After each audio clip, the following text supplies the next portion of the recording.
ГСП онлайн. Городские новости сейчас. В учебном центре УВИСТ прошел традиционный конкурс компьютерной графики и анимации. Участие в нем приняло 46 ребят. Темой состязания стал приближающийся праздник – Новый год. Как отмечают организаторы, этот конкурс нацелен прежде всего на реализацию у ребят творческого начала.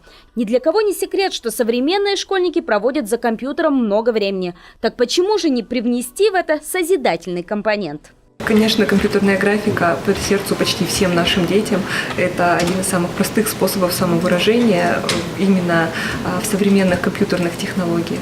Мы в этом году предоставили работу на повторение анимации с новогодними часами, чтобы дети смогли санимировать момент того, как Новый год часы бьют 12 часов.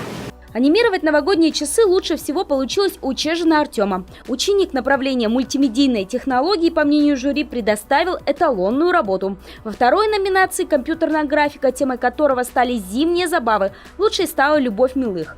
За отличные результаты в конкурсе победителей и призеров наградили сертификатами в развлекательный центр, магазин игрушек и кинотеатр.